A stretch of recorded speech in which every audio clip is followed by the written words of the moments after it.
Bonjour à toutes et à tous, soyez les bienvenus pour cette nouvelle édition de la Cité de la Réussite, édition 2024 sur le thème de la confiance. Quel thème bien choisi! La confiance qui, on le voit de manière globale, est quand même pas mal ébranlée. Ce qu'on remarque, je pense, c'est qu'actuellement nous sommes à un tournant décisif de notre époque où le dérèglement climatique, la perte de la biodiversité, mais également la pression qui est exercée sur nos ressources naturelles ne sont plus des problématiques éloignées. Elles façonnent et bouleversent notre quotidien. Pourtant, face à ces défis, il y a une question essentielle qui demeure, qui est comment mobiliser chacune et chacun d'entre nous, non pas par obligation et par contrainte, mais avec adhésion, espoir, mais aussi confiance. La transition écologique, elle ne se résume pas que à des innovations technologiques ou à des politiques publiques ambitieuses.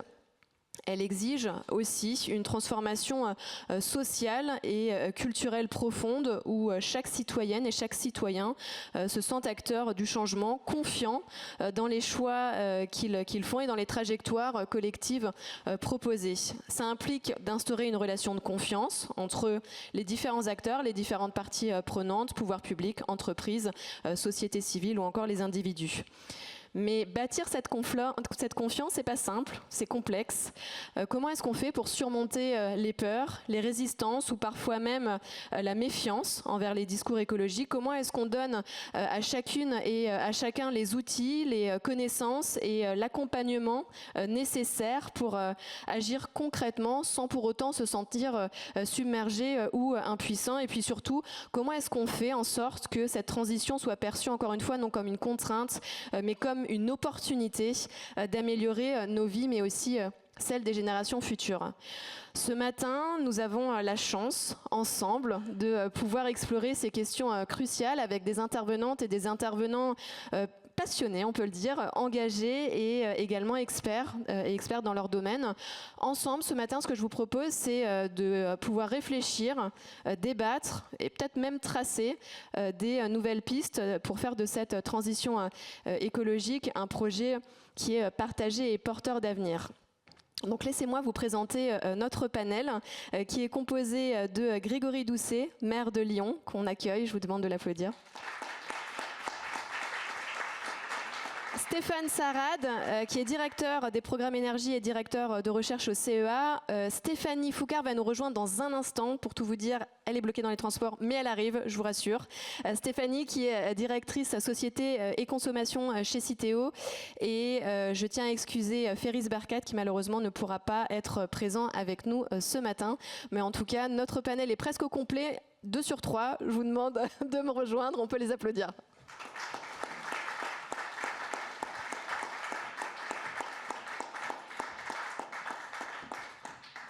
Bonjour messieurs et bienvenue à la Cité de la Réussite. Bonjour. Alors je crois que Grégory Doucet, c'est votre première édition. C'est ça, oui vous m'entendez. Oui. C'est effectivement la première fois que je viens pour les Cités de la Réussite, pas à la Sorbonne, mais c'était il y a 30 ans. Voilà. Bref. Et Stéphane, vous, c'est pas votre première?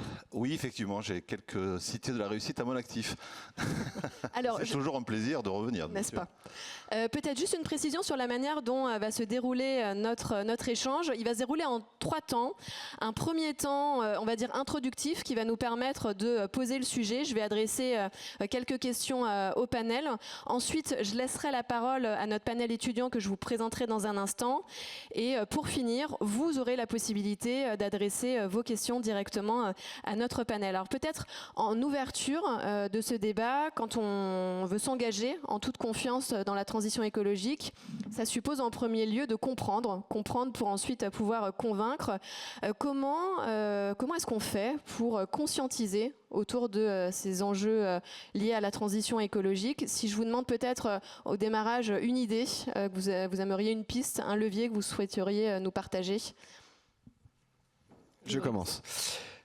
En fait, un exemple réel. Depuis 2021, on organise le premier week-end de juillet à Lyon. Je vais beaucoup parler de Lyon, hein, vous m'en excuserez, c'est normal quand même. J'ai avoir envie de faire aussi un peu la promotion de ma ville par ailleurs. Non, plus sérieusement, donc on organise le premier week-end de juillet à Lyon, le festival entre Rhône et Saône, qui est un festival dédié, j'allais dire à l'eau, enfin à nos cours d'eau. On a la chance à Lyon d'avoir et la Saône, la plus grande rivière de France, et le Rhône, un des fleuves les plus tumultueux de notre pays, qui ont fait l'histoire de la ville, mais qui sont tout autant des ressources en eau, l'eau que l'on boit à Lyon, elle est notamment captée dans le Rhône, que des milieux, des écosystèmes. Et donc, ce que l'on fait pendant tout un week-end, c'est de célébrer, découvrir, protéger nos deux cours d'eau.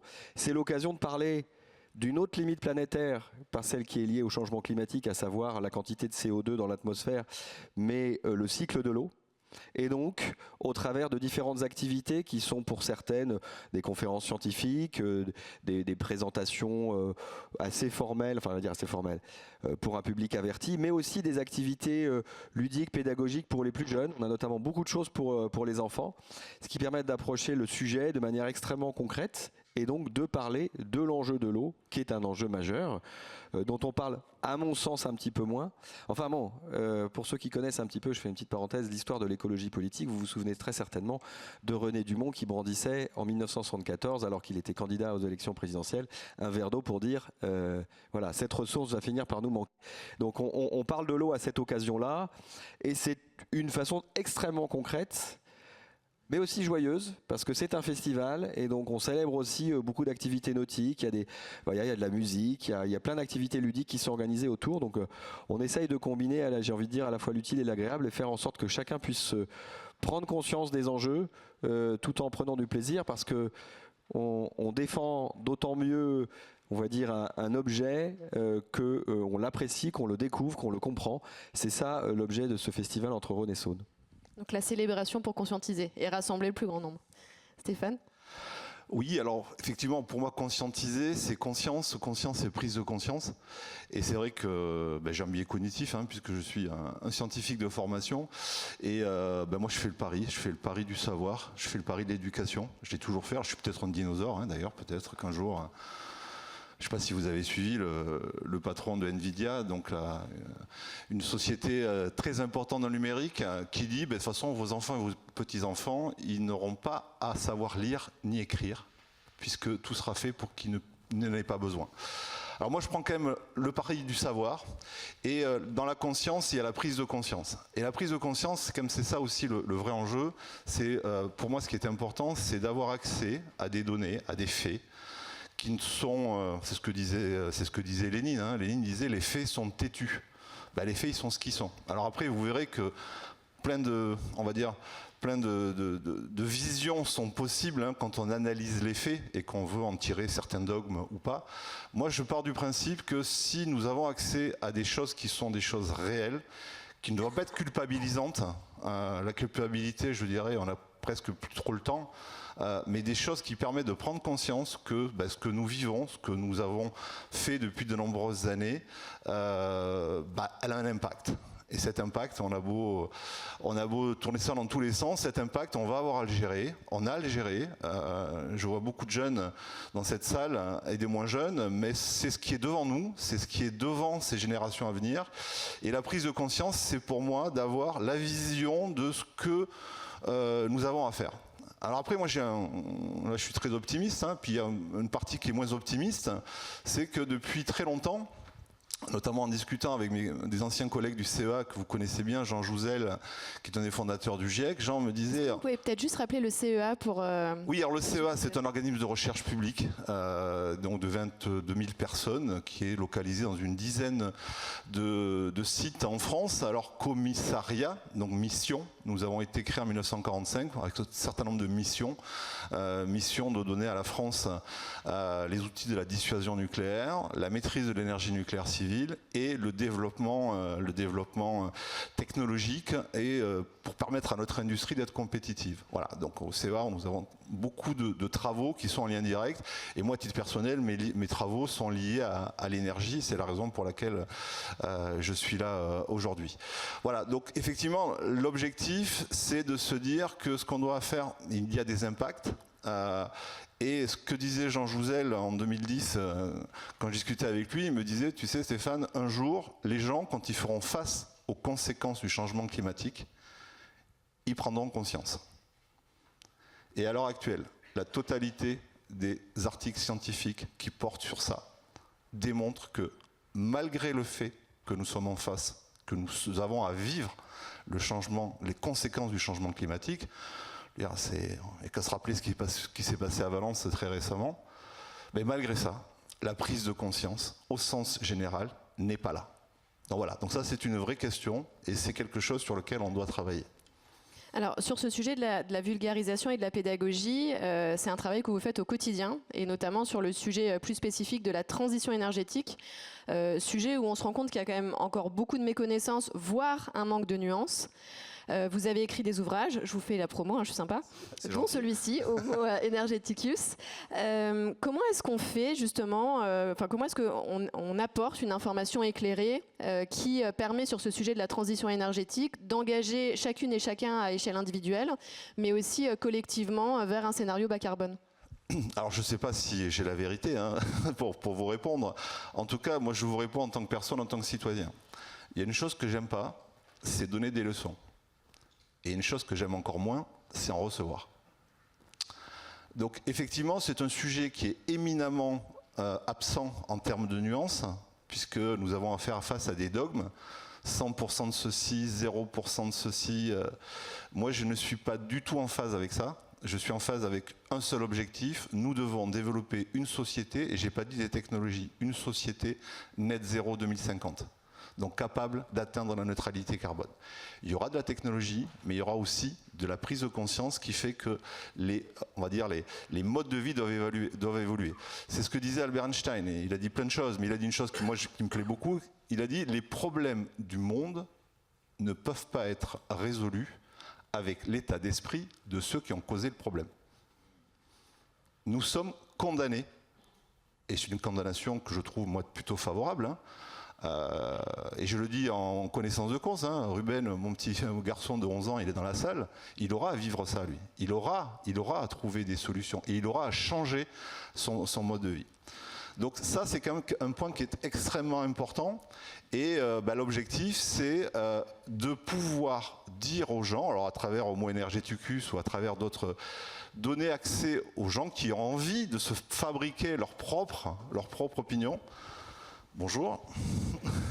Voilà, moi je crois beaucoup, je vous l'ai dit, au savoir, mais je crois beaucoup au libre arbitre.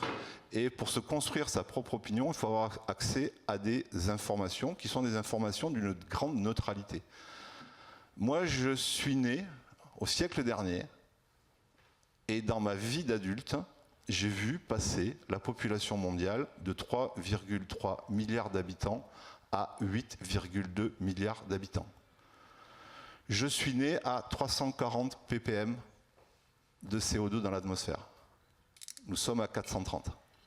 Donc le monde a évolué, le monde change, et ce sont ces choses-là. Et quand je dis ça, c'est une réalité. C'est pas pour faire culpabiliser, c'est pas pour... Je ne sais pas, je n'ai pas la vérité révélée, je ne vais pas vous dire il faut faire ci, il faut faire ça. Je dis juste, prenons en compte ces éléments-là, prenons conscience du fait que ne passons pas d'une transition d'énergie fossile vers une autre transition numérique où les métaux critiques et les matériaux critiques sont tenus à 90% par la Chine. Ne passons pas d'une transition qui va nous amener à une autre dépendance. Donc ce sont ces éléments-là que j'essaye de mettre en visibilité. Pour donner confiance aussi. Alors, et pour donner confiance, parce que je pense qu'on doit se faire confiance. On doit se faire confiance. Moi, la vie m'a condamné à être optimiste, donc je suis optimiste, et on le doit pour nous, mais on le doit surtout pour les générations qui vont nous suivre.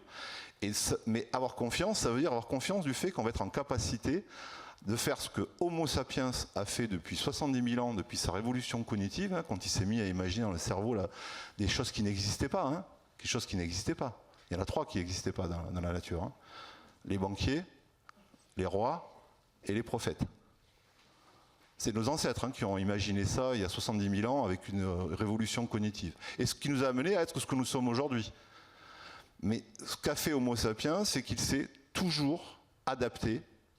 Et je crois à ça. Et je crois aussi au fait que, et ça c'est un chercheur qui vous le dit, la technologie ne sera pas là pour nous sauver. La technologie est là, et on y travaille de manière très très importante, notamment au CEA, de manière à avoir des procédés, des choses qui vont nous permettre d'avoir du temps, de gagner du temps par rapport à ce qui est devant nous, à savoir une augmentation caractérisée de la température moyenne, du CO2 dans l'atmosphère, dans les océans. Donc la technologie, tout ce qu'on développe va nous permettre de gagner du temps, de manière justement à appréhender cette évolution pour qu'elle ne soit pas aussi brutale que malheureusement on pourrait l'imaginer. Et vous l'avez dit, vous êtes chercheur et le problème, c'est que si je mets une pièce, je vous arrête plus, je sais. Je suis désolé. Non, alors Stéphanie est arrivée. Bonjour Stéphanie. Bonjour à toutes et à tous et désolée pour mon retard. Il n'y a pas de souci. Justement, c'est à vous. Donc, vous avez été en charge pendant plus de 10 ans de tous les sujets liés à la mobilisation citoyenne. Et c'est intéressant parce que ce sujet de la mobilisation citoyenne, on a vu des formats émerger, des conventions citoyennes et autres formats. On voit les bienfaits de ces formats. On voit aussi parfois la finalité, ce qu'il en reste et ça peut questionner. Moi, j'aimerais votre retour d'expérience. Comment est-ce qu'on fait? Ou est-ce que vous pouvez nous partager peut-être des leviers de réussite pour engager les citoyennes et les citoyens sur un sujet que vous avez traité, qui est le geste de tri et la consommation responsable? Oui, alors peut-être situer d'où je parle, puisque je travaille chez Citeo. Donc Citeo, c'est un éco-organisme, le premier, qui a été créé dans les années 90, en 92, pour réduire l'impact environnemental des emballages. Donc réduire l'impact environnemental de notre consommation du quotidien, puisque tous les produits que nous consommons sont la plupart du temps emballés. Alors dans les années 90, j'aime bien avoir cette perspective historique. Alors non pas parce que je suis historienne de formation, mais parce que je trouve que c'est intéressant de voir comment on a réussi à installer une pratique qui aujourd'hui est effectuée par la majorité des Français, contrairement à ce que les Français pensent. Puisque le tri est devenu une norme, le tri des déchets, c'est d'ailleurs très mal vu de dire qu'on ne trie pas, ça fait partie des pratiques b.a.-ba environnementales. Et en fait, ça a été très rapide pour l'installer parce qu'on ne s'en rend pas compte, mais il y a 30 ans, un peu plus de 30 ans, la simple question de nos poubelles n'existait pas dans les représentations. Le déchet, c'est ce qui n'existe pas par excellence. On dépose sa poubelle, qui d'ailleurs n'était pas du tout standardisée. On pouvait mettre un sac, un bac, n'importe quoi sur le trottoir. Et le lendemain matin, il n'y avait plus rien. Et on ne se questionnait pas vraiment. Alors il y avait quelques pics de prise de conscience lors de scandales, comme le dioxyde, par exemple, des usines d'incinération, qui avaient créé un peu un sursaut de prise de conscience. Mais globalement, le déchet était quelque chose qu'on ne regardait pas, qui ne questionnait pas, et c'est seulement il y a 30 ans. Donc on a réussi à installer en moins de 30 ans une pratique, une norme, qui est une norme d'opinion, qui est vraiment très bien installée. Alors comment on a fait déjà ? Dans un contexte effectivement où les années 90, c'était le sommet de Rio, on parlait de développement durable, c'était des termes très neufs, déjà il a fallu créer une prise de conscience. Donc là, tout l'arsenal de la communication a été très utile, notamment la publicité qu'on a tendance à décrier, mais qui en fait peut servir aussi des causes d'intérêt général. Et on a intéressé les Français à un sujet qui ne les intéressait pas, le déchet. Déjà, en l'intégrant dans des représentations. Je vous ai parlé de la publicité. La première publicité qui a mis en scène une poubelle qui débordait avec des emballages qui étaient souillés, avec une vie de scène quotidienne très triviale, la préparation des repas à domicile, c'est Éco-emballage en 93. Et pour la première fois, et je pense la seule fois, on a vu des camions poubelles dans les rues d'une ville, alors qu'on imaginait quand même être Paris, avec aucun texte, aucun son, juste cette phrase à la fin, un emballage jeté n'est plus un emballage perdu, pour créer un choc de conscience. Donc déjà, alerter, créer un choc de conscience. Alors aujourd'hui, vous allez me dire, effectivement, mis à part la fraction qui reste infime de climato-sceptiques, on a quand même globalement une prise de conscience. Mais comment on fait pour passer de l'intention à l'action? Parce que c'est bien ça le sujet. Alors moi, ma première conviction, mon premier combat, c'est d'arrêter d'essayer de jouer sur des motivations individuelles.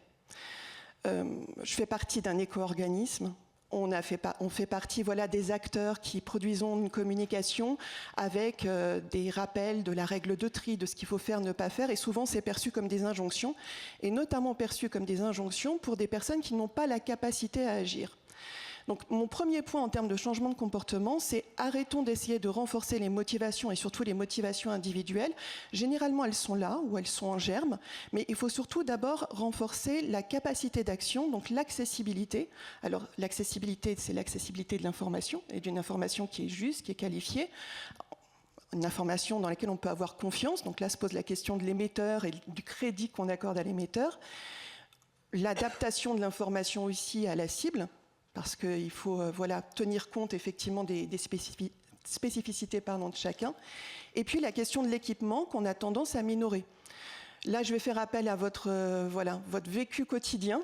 J'imagine que si vous vivez dans Paris, proche banlieue, le premier obstacle au geste de tri, c'est pas que vous n'avez pas envie de le faire, hein, c'est qu'il est compliqué à faire. Donc on a réussi à installer un geste qui était un acte volontaire, qui est un acte gratuit, qui n'est pas rémunéré, mais ce n'est pas un acte gratuit au sens où il coûte pas en argent, il coûte du temps, il coûte du temps d'attention déjà. On est dans des vies où nos rythmes de vie, nos modes de consommation n'incitent pas à des pratiques de consommation responsables. Parce qu'on a une multitude de choses qu'on doit faire, dont on sait qu'on doit faire. On n'est pas certain pour certaines choses de savoir si on le fait bien ou pas, mais en tout cas, ça s'empile dans notre agenda quotidien. Ça crée cette charge mentale qui, pour certains, devient une charge morale, parce qu'il y a beaucoup, justement, de moralisation de notre consommation. Donc ça coûte du temps, ça coûte de l'organisation. Une organisation, ne serait-ce que, par exemple, vous êtes dans une famille, qui va sortir les poubelles? Qui va apporter le verre au point d'apport volontaire qui se situe à 200 mètres? Tout ça, c'est quelque chose qu'on a tendance à minorer. Et je pense que ce qui est très important, c'est que sur l'ensemble de la population française, on n'est pas tous égaux par rapport aux pratiques de consommation responsables. Et pour les structures que nous sommes, et peut-être que M. Dossé pourra rebondir, effectivement, on doit tenir compte des spécificités, des contraintes de chacun, du système de contraintes. Donc le premier point pour moi, c'est l'accessibilité. Et le deuxième, effectivement, c'est après donner du sens. Alors donner du sens, il faut aussi tenir compte des spécificités, c'est-à-dire que ce qui a du sens pour vous n'a peut-être pas du sens pour votre voisin. Donc comment faire en sorte qu'on arrive à trouver les bons leviers de motivation qui ne sont pas forcément environnementaux, qui peuvent être par rapport à la qualité de vie. Moi je dis souvent, vous ne vous levez pas le matin en disant « je dois absolument sauver la planète ». Enfin, vous pouvez le croire, vous pouvez le dire en soirée, mais en vrai, quand vous vous levez le matin, vous ne vous dites pas « je vais sauver la planète ». Vous aspirez plutôt à avoir une meilleure qualité de vie, à ce que vos proches vivent bien, à ce que il n'y ait pas trop d'inquiétudes, de difficultés. Donc en fait, je pense qu'il faut remettre aussi ces pratiques environnementales, non pas dans le champ de la contrainte, ce que vous devez faire et bien faire, mais plutôt ce que ça va vous apporter. Donc travailler sur ce que les marketeurs appellent le ROI, le retour sur investissement, même si effectivement celui-ci n'est pas individuel mais collectif. J'aimerais juste rebondir sur la notion de spécificité et réalité que vous avez évoquée, en élargissant un petit peu. Il y a une question que je souhaitais poser à Ferris, donc j'aimerais peut-être l'évoquer avec vous, Grégory Doucet, si vous en êtes d'accord. On n'a jamais autant entendu la formule pas de transition environnementale sans justice sociale. On sait aujourd'hui que pour engager cette transition écologique, ça suppose de ne laisser personne au bord de la route. Il y a une phrase que Ferris a dit, que je vais vous citer. Les quartiers populaires sont des endroits où les conséquences environnementales sont les plus délétères et on nous dit que c'est pas un sujet pour nous, c'est surtout un sujet pour nous. Comment vous, avec votre fonction de maire, vous tenez compte justement des réalités de chacune et chacun, de cette notion de justice sociale pour engager la transition écologique à l'échelle de la ville de Lyon? Je vais répondre à votre question, mais si vous me le permettez, comme Stéphanie a beaucoup parlé de tri, de déchets, je voulais apporter un témoignage aussi, justement, pour montrer comment, de manière très concrète, on peut, dans la logique que vous avez évoquée, on peut proposer de redonner du pouvoir d'agir à des habitants sur l'étape d'après. Parce que vous avez parlé des déchets, vous avez parlé des emballages. Il y a un énorme sujet là qui est devant nous, qui est la question des déchets organiques. Des déchets qui salissent les emballages, justement, si je peux me permettre. Alors, je ne me souviens pas de la campagne de publicité de 93 que vous avez citée, mais aujourd'hui, c'est un énorme enjeu. À Lyon, le choix qu'on a fait, et sur, pas qu'à Lyon, en fait, c'est sur la métropole de Lyon, c'est de mettre en place des points d'apport volontaires pour tous les déchets organiques. Et en permettant aux ménages de venir déposer tout type de déchets. À la différence des composteurs collectifs qui existaient déjà dans les copropriétés ou voire même parfois dans l'espace public, où vous ne pouvez pas mettre les arêtes de poisson, les coquilles d'œufs, les peaux des agrumes, etc. C'est très concret, mais du coup, ça limitait c'était très bien pour ceux qui voulaient le faire, les composteurs collectifs, mais ça limitait la capacité de collecte. Depuis qu'on a mis en place des points d'apport volontaires pour donc les déchets organiques, eh bien, on s'est rendu compte exactement ce que vous décriviez, c'est-à-dire qu'en fait, les gens sont très contents d'avoir une solution concrète et ça marche du feu de Dieu.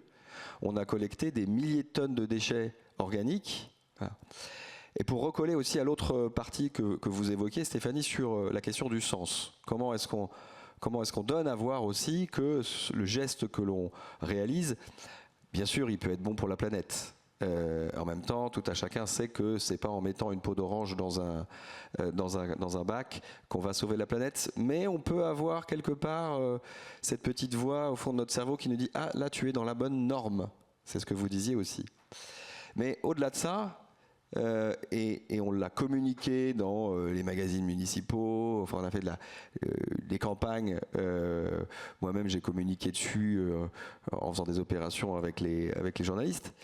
On explique qu'en fait, cette collecte, elle est amenée dans un composteur industriel qui va nous amener à fabriquer du compost dans des quantités gigantesques. Parce que quand je vous parle de milliers de tonnes de déchets organiques, vous imaginez que ça fait du volume. Et bien derrière, tout ça retourne à la terre puisque c'est redistribué auprès d'agriculteurs et d'agricultrices qui l'utilisent. Alors ça a nécessité un petit travail parce que de fait, il faut s'assurer que le compost qui est produit correspond aux normes, la réglementation européenne. On ne peut pas mettre n'importe quoi dans le sol. Ça a l'air simple comme ça de le dire, mais en fait, c'est très compliqué. Et ça marche. Et je vais vous donner un autre exemple, mais après je reviens sur les quartiers populaires, mais ça me permettra de faire le lien.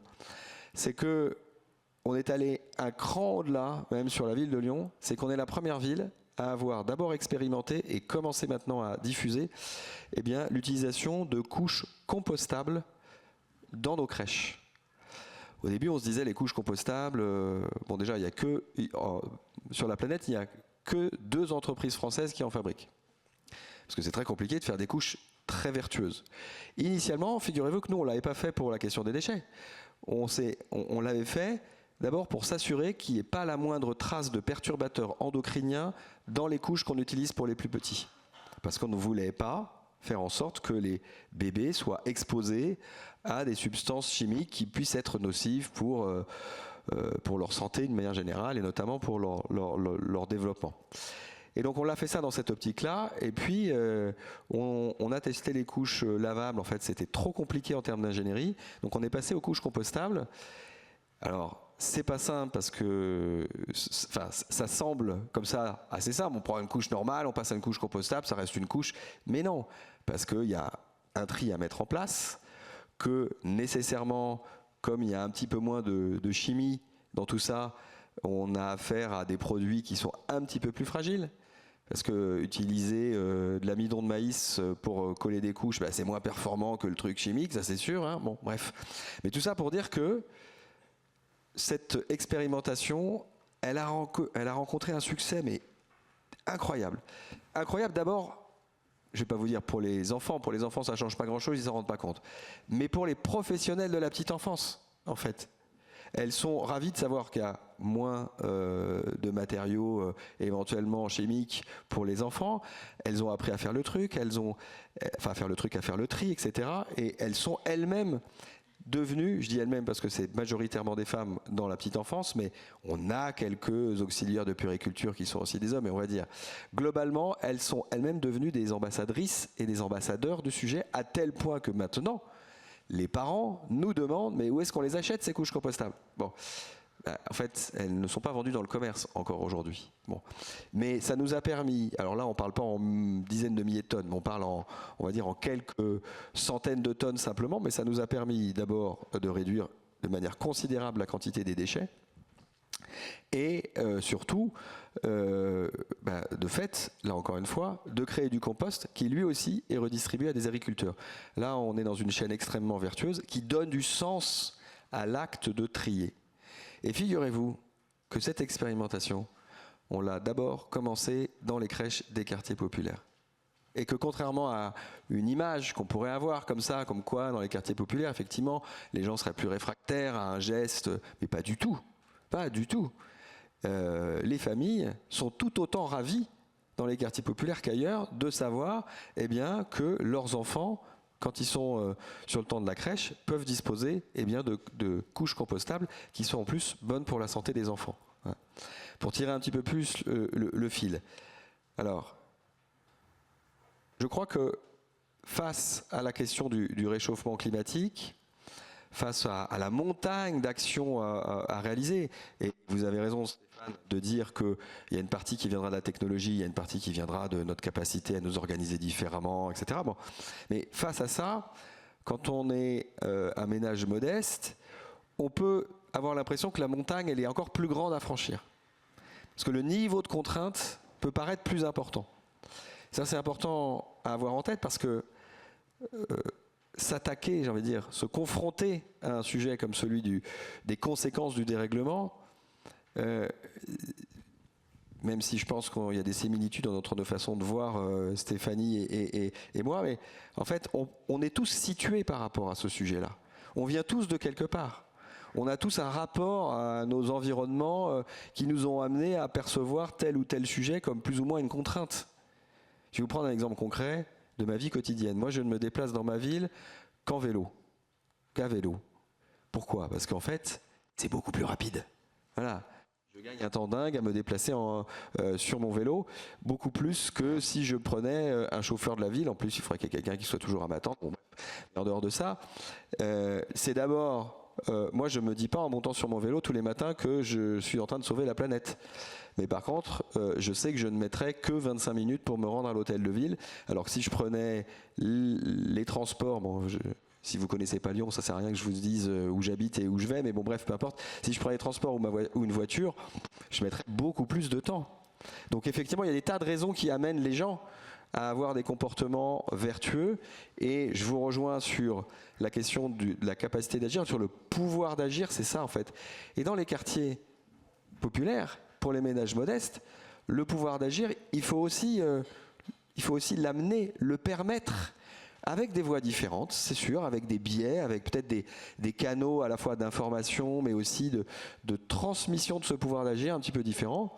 Moi par exemple, je peux vous témoigner d'une chose, c'est que un sujet qui marche toujours extrêmement bien, j'allais dire, avec tout le monde, mais en particulier dans les quartiers populaires, c'est la question de l'alimentation.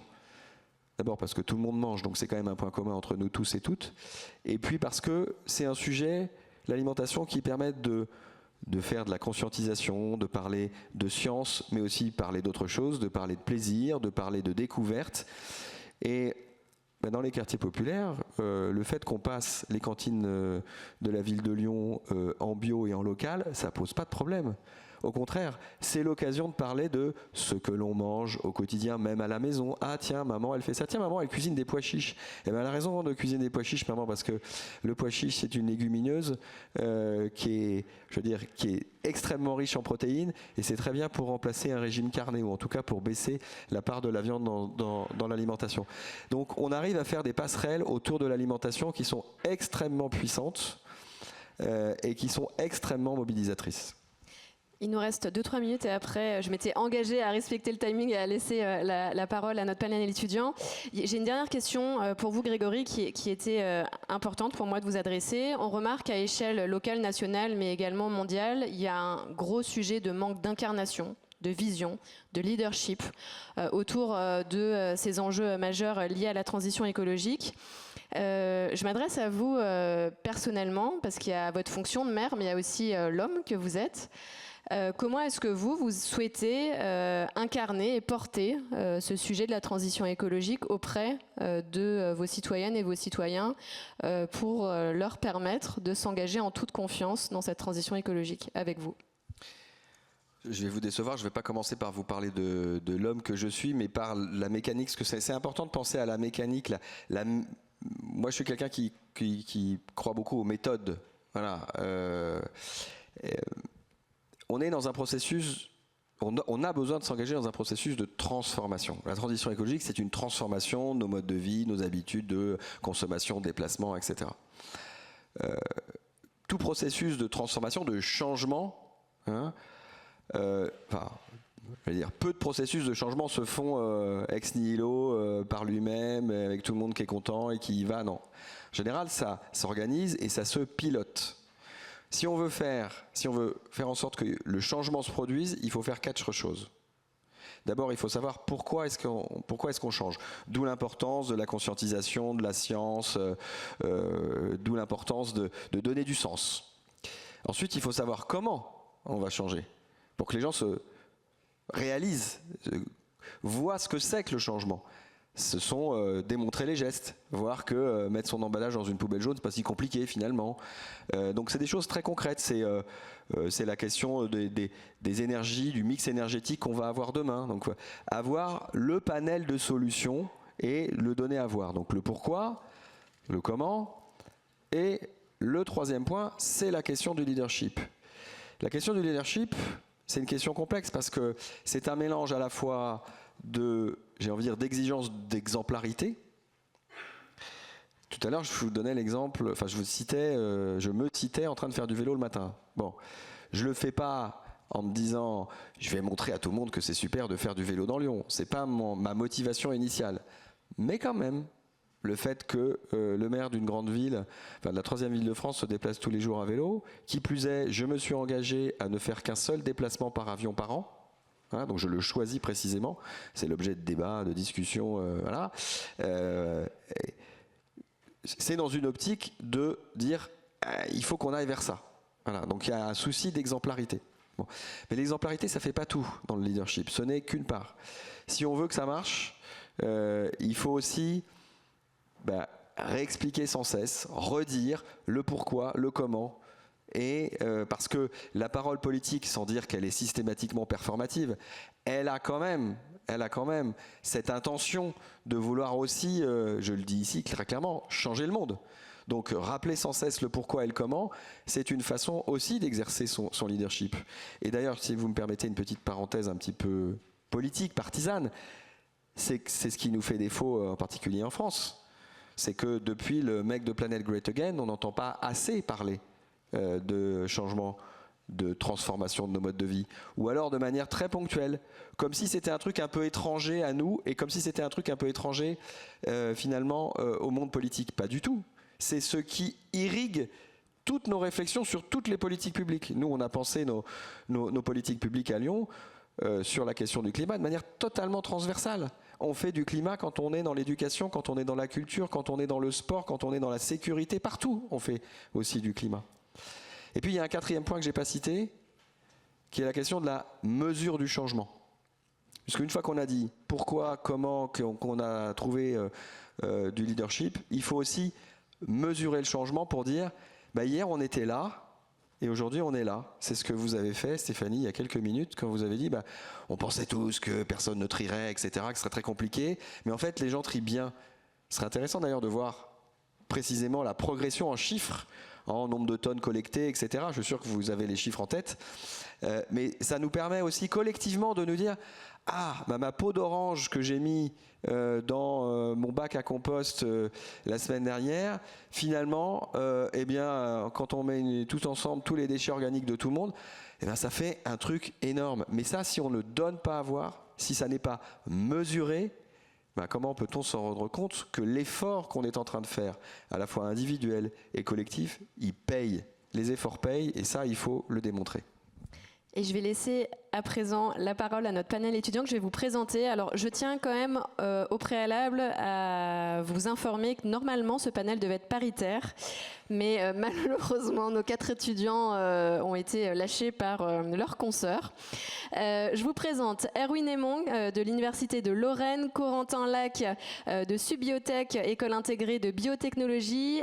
Également dans le panel, Baptiste Mille, Unilassal Rennes. Et enfin, Clément Thibault de l'IPSA Toulouse. Je vous laisserai peut-être vous représenter en introduction des questions. Et donc, la parole est à vous. Merci, bonjour à tous, merci pour votre temps, pour votre présence. Je suis Erwin Aymon, donc à l'Université de Lorraine, en première année de droit. Et nous voulions commencer par une question qui s'adresse à vous tous. Selon vous, quel rôle la transparence joue-t-elle dans l'engagement citoyen et comment les acteurs de la transition écologique peuvent-ils garantir cette transparence pour renforcer la confiance ? Alors, je vais peut-être commencer. Merci pour cette question. La transparence, elle est clé, elle est très liée au thème qui nous réunit aujourd'hui, la confiance. C'est une évidence. Si je garde l'exemple du geste de tri, aujourd'hui, je vous ai peint un tableau un peu idyllique. Les Français trient plus que ce que vous ne pensez. Il y a quand même une fragilisation de ce geste de tri avec un manque de confiance dans ce que je trie. Est-ce que c'est bien recyclé ? Est-ce qu'effectivement le geste que je fais quotidiennement est respecté? Est-ce que tout le process derrière est effectué? Et il y a une grande fragilisation de cette confiance parce qu'on voit justement dans les médias des reportages, des documentaires qui montrent qu'effectivement il peut y avoir des sorties de route en fait, voilà, des problèmes qui fragilisent totalement tout ce qu'on a fait par le passé. Il y a vraiment une idée de trahison. Alors comment remédier à ça? Parce que nous, aujourd'hui, ça nous préoccupe beaucoup. On a 58% des Français qui déclarent « je trierais plus si j'étais certain que c'était bien recyclé ». Et ça, c'est la dernière donnée de notre observatoire du geste de tri. J'ai les chiffres, ils viennent à peine de sortir, de 2024. Et puis, il y a corrélé à ça aussi le sentiment, et je pense que vous devez l'éprouver, là, dans cette salle ce matin, le sentiment qu'on est seul à agir. Ça, vous le voyez à l'échelle d'un immeuble. Quand vous triez, que vous arrivez dans votre local propreté, la première chose que vous vous dites, c'est « mais qu'est-ce qu'ils ont encore fait ?» Forcément. Forcément. Et toujours ce sentiment d'être seul à agir qui fragilise aussi la confiance. Et ça nous inquiète beaucoup plus. Parce que autant la défiance envers les institutions, les entreprises, les collectivités, j'ai envie de vous dire, on le voit dans nos sociétés, c'est cette crise de défiance. C'était le thème d'une table ronde d'ailleurs de la Cité de la Réussite. Mais par contre, la confiance dans mon voisin, dans ma famille même. Moi, j'entends des personnes qui me disent « moi, je fais bien, mais alors mon mari... ma femme, mes enfants, c'est vraiment pas ça. » Donc ça, c'est vraiment un très gros problème. Alors, on parlait de transparence. La transparence, ça va, je pense, avec l'équité. C'est-à-dire que nous, on a vraiment la conséquence des 2 éléments de manque de confiance dont je vous donne, et ça génère en fait une déresponsabilisation. On me demande trop. On nous demande trop, collectivement. Je vous ai parlé de charge mentale, je vous ai parlé de charge morale. En fait, plus que la défiance, il y a vraiment un sentiment d'inéquité. De dire, finalement, moi j'agis au quotidien, je fais des efforts et finalement les autres ne font pas, je ne suis pas certain que ça soit utile. Donc du coup, que font les autres? Et là, on revient à la question des preuves de l'action pour les institutions, pour les entreprises, pour les collectivités, avec effectivement des datas, avec des éléments de retour d'information qui sont clés. Qui sont vraiment clés et qui doivent être visibles et communiqués dans le temps. C'est ce qu'on doit aujourd'hui en fait aux Français. C'est leur montrer le résultat de l'action pour des pratiques qui sont quotidiennes et sur lesquelles, le geste de tri, j'ai souvent dit, alors je ne veux pas qu'il y ait d'interprétation, mais j'ai souvent dit, Quand je suis arrivée chez Citeo, je me suis dit, mais c'est dingue, c'est quand même un acte de foi. Je mets dans le bac, mais il faut vraiment y croire en fait. Il faut vraiment avoir... comme tous les actes de foi, le jour où vous avez la preuve que ce geste n'est pas respecté, vous avez ébranlé tout l'édifice. Donc, équité des efforts. J'aime dit, mais je veux savoir si les autres font. Les entreprises, que font-elles en termes d'éco-conception ? Il y a plus de la moitié des Français, selon l'Observatoire de la consommation responsable, je crois que c'est 54% des Français, attendent des entreprises, non pas des informations, mais des preuves de l'éco-conception. C'est-à-dire des produits qui sont mis en marché et qui permettent déjà de limiter l'impact environnemental. Qu'est-ce qu'ils attendent des collectivités ? La facilitation de leurs efforts au quotidien. Et ce, dans toutes les situations. Et ça vaut pour les collectivités, ça vaut pour tous les acteurs des territoires, les bailleurs sociaux par exemple. On parlait de justice sociale, quand vous êtes dans un immeuble où les ascenseurs sont en panne régulièrement, où les parties communes ne sont pas forcément les plus agréables, comment vous voulez demander aux personnes de faire un surcroît d'efforts pour trier ? Voilà. Donc je pense qu'il y a l'équité, la confiance et la communication, mais non pas la communication sur les intentions, mais la communication de la preuve de l'action réalisée et du bénéfice. Stéphane, sur la transparence. Alors sur la transparence, puis revenir sur, merci pour votre question. En fait, quand vous interrogez les acteurs de la transition, mais nous sommes tous acteurs, en fait. Alors je vous donne un exemple, la notion du tri sélectif et de descendre les poubelles, c'est moi qui le fais. Et ce n'est pas issu d'un processus démocratique. C'est ma femme et mon fils qui ont décidé que. Et donc cette notion de sobriété contrainte aussi, elle fait partie donc des éléments. La transparence, c'est effectivement revenir à la réalité. Je vais reprendre les propos de Grégory parce qu'ils sont très intéressants dans ce cadre-là. Prenons le cas des couches compostables. C'est génial. C'est vraiment génial. C'est une très très bonne idée. Alors après, dans le narratif de Grégory, il y a moins de chimie et un peu plus de ceci. Non, il y a moins de chimie à base de pétrochimie et plus de chimie biosourcée. C'est toujours de la chimie. Je suis désolé de réagir, mais ça fait 30 ans que je fais de la recherche dans la chimie verte, donc je suis obligé de réagir en disant qu'il n'y a pas une mauvaise, une bonne chimie. Il y a effectivement une évolution qui fait qu'on passe d'une chimie liée à partir de ressources fossiles vers une chimie biosourcée. Et c'est génial. À base d'amidon, alors on va imaginer que cet amidon, c'est un déchet qu'on va pouvoir réutiliser. Après, on est 9 milliards d'habitants au niveau de la planète. Donc imaginons qu'il faut fabriquer des couches pour 1 milliard de bébés. L'amidon, il va falloir le faire pousser. Et pour le faire pousser, il va falloir des intrants chimiques, des fertilisants, des insecticides. Donc ce que je suis en train de vous dire, c'est que la transparence, c'est de dire qu'il y a des super bonnes solutions, mais que ces solutions, il est important de les contextualiser et de savoir quelles sont les conséquences qu'il peut y avoir. Et dans un périmètre comme je pense Lyon et la métropole de Lyon, et avec les déchets végétaux qu'on peut imaginer, oui c'est une solution, mais elle n'est pas déployable. Et donc, ça veut dire quoi ? Ça veut dire que la transparence, c'est de dire que tout ce que nous faisons en tant que colibri, et je pense que vous connaissez cette parabole du colibri, le colibri qui essaye d'éteindre le feu de la savane, où le lion, les éléphants, l'éléphant et le tigre, il dit mais pourquoi tu fais ça ? Ça sert à rien. Et il dit oui peut-être, mais moi je fais ma part. Voilà. Dans cette parabole-là, je pense que vous la connaissez. Oui, effectivement, être une colibri, c'est un acte de foi. C'est un acte de foi, et cette notion aussi de transparence, c'est d'être conscient du fait que ce qu'on fait a peut-être une action limitée, que ce qu'on fait n'est pas déployable ailleurs. Il y a 1 milliard de personnes qui n'ont pas accès à un niveau suffisant de nourriture. Vous n'allez pas leur dire qu'on va faire pousser du maïs pour faire des couches pour les bébés des pays occidentaux. Voilà. D'accord ? Donc je m'excuse, c'était juste pour vous redonner aussi un peu d'altitude sur le fait que cette transparence-là, c'est aussi, on doit se l'appliquer à nous-mêmes aussi, et de se dire que ce qu'on va développer peut avoir du sens, mais que ce sens peut être limité, mais ce qui ne nous empêche pas de devoir le faire. Et je continuerai à descendre dans les poubelles, même si ce n'est pas un processus démocratique.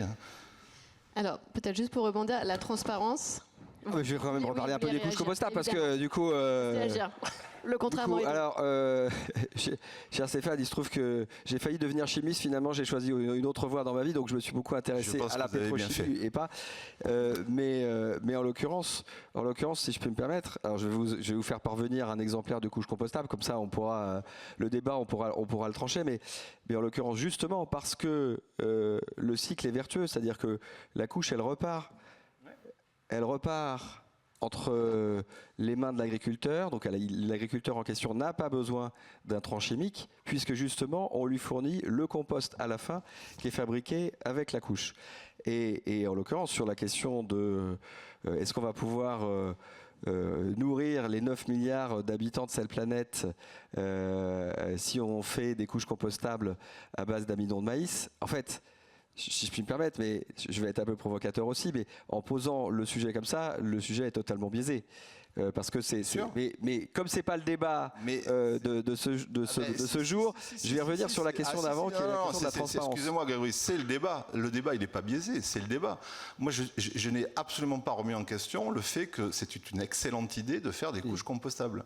Ce que je dis juste, c'est que derrière ça, d'abord, c'était juste revenir, parce que là, je voulais vous provoquer sur le fait qu'il n'y a pas une bonne et une mauvaise chimie.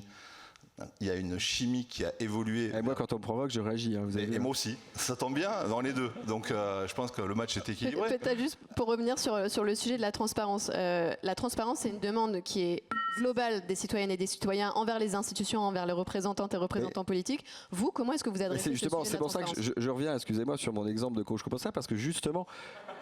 Mais le fait qu'on explique aux gens et que les parents, qui sont aujourd'hui parents d'enfants qui fréquentent une crèche où on utilise les couches compostables, non seulement, on leur montre le produit, ils ont la possibilité, on leur a demandé de le tester à la maison avant, donc en plus ils l'ont manipulé, on leur a expliqué quel était le process, en quoi ces couches allaient être transformées. On a fait venir les entreprises qui font le compostage industriel à la rencontre des parents. On a fait venir les agriculteurs qui bénéficient du compost. Donc en fait, alors là en l'occurrence, on parle d'un échantillon de quelques dizaines, centaines de parents. Donc c'est facile à organiser, j'ai envie de dire. Mais on a pu, en donnant à voir toutes les étapes du process, les utilisateurs finaux, on a pu à la fois travailler sur le sens, mais pour le coup, on a été totalement transparent. La transparence, c'est plusieurs sujets en fait. Et d'ailleurs, c'est pour ça que je remercie Stéphanie d'avoir aussi parlé d'équité, parce que ça fonctionne ensemble, la question de la transparence et de l'équité. Je disais un peu plus tôt à quel point il était important dans un processus de changement d'avoir des outils de mesure. En fait, je parlais rien d'autre chose que de transparence. Il faut donner à voir, pas simplement l'intention. L'intention, c'est le pourquoi. Il faut donner à voir le résultat. Alors, il y a des résultats qui sont faciles à donner à voir. Encore une fois, le compost issu d'une couche compostable, c'est facile. Quand vous avez un agriculteur en face de vous qui vous dit, bah voilà, moi j'en ai mis tant de tonnes à l'hectare dans mon champ, bon, c'est du concret. Après, quand il s'agit de mesurer, par exemple, la baisse de vos émissions de CO2, bah, aujourd'hui, ça reste encore difficile à l'appréhender, à le mesurer. On ne voit pas les ppm là quand on regarde autour de nous. Bon. Après, il y a des choses qui relèvent aussi de, j'allais dire, pas d'intuition, mais d'observation que les gens peuvent faire. Moi, il y a des gens qui me disent on respire mieux à Lyon depuis que vous êtes maire. Bon. Et on me l'a dit depuis 2020, si vous voulez. Alors, en 2020, je venais juste d'être élu. On rentrait dans la période Covid. C'est normal qu'on respirait mieux. Il y avait quasiment plus de circulation en ville. Bon. Mais depuis, je suis capable de dire aux gens pourquoi on respire mieux à Lyon. Parce qu'on a baissé de 30% le niveau de particules fines dans l'atmosphère à l'échelle de la métropole. Donc effectivement, on respire mieux. Mais sauf que cette baisse de 30% des particules fines, on a beau l'expliquer, ça ne se matérialise pas. Et donc, la transparence, l'un des enjeux qu'on a à être transparent, c'est d'arriver aussi à le caractériser, à le qualifier, à le rendre réel, presque tangible et palpable. Et avec certaines données, c'est simple. Avec d'autres, c'est plus compliqué. Moi, quand je dis qu'on a regagner 13 hectares de sol perméable sur la ville de Lyon depuis 2020, 13 hectares, c'est du sol, c'est des arbres, voilà, ça se voit. Voilà, c'est facile j'arrive à convaincre les gens quand je leur dis c'est 13 hectares, même si en bas de chez eux, on n'en a planté qu'un seul arbre. Mais de fait, ça peut se voir un peu partout dans la ville. Mais pour d'autres sujets, c'est beaucoup plus compliqué de pouvoir effectivement mesurer et rendre des comptes. On va prendre une deuxième question. Merci pour cet exemple des couches compostables et du compost. Très intéressant. Moi, il y a une phrase que j'aime beaucoup, c'est « l'écologie sans justice sociale, c'est du jardinage ». Et du coup, peut-on engager les populations dans la transition écologique sans parler de politique? Et aujourd'hui, la question écologique est-elle compatible avec tous les partis politiques? Avec plaisir. Vous avez 2 minutes. Je vais peut-être commencer. Donc très bonne question. Très bonne question. Je pense que ça a été dit tout à l'heure, hein, je pense par Stéphanie, la fin du monde versus la fin du mois, il n'y a pas de débat. Quand 50% de la population française a potentiellement des soucis de fin de mois, je pense que leur parler de la fin du monde, c'est juste très compliqué. Et c'est encore plus compliqué parce que ceux qui ont la chance, et j'en fais partie, de ne pas forcément avoir de problème de fin de mois, ça nous oblige. Ça nous oblige et ça oblige à réfléchir. Et ça démontre aussi la fragilité politique. Premier acte majeur, fondateur, dans une vision pollueur-payeur vis-à-vis de la population française, c'est de dire, tiens, je vais augmenter de quelques centimes le carburant. Et ça s'appelle les gilets jaunes. À la base, c'est une mesure qui est là pour justement, d'un point de vue environnemental, dire aux gens, voilà, il y a un sujet, vous consommez. Et en fait, quelle est la traduction des gilets jaunes? Mais c'est une traduction de mépris social.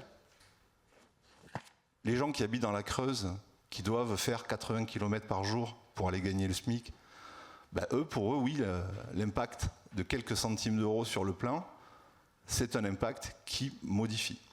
Donc cette notion de prise en compte, elle est importante parce qu'on a beaucoup parlé de cette notion de sobriété, de changement de vie, de faire du vélo, de prendre le train par rapport à l'avion, d'arrêter de manger de la viande. Bien sûr, il faut le faire, il faut continuer à le faire.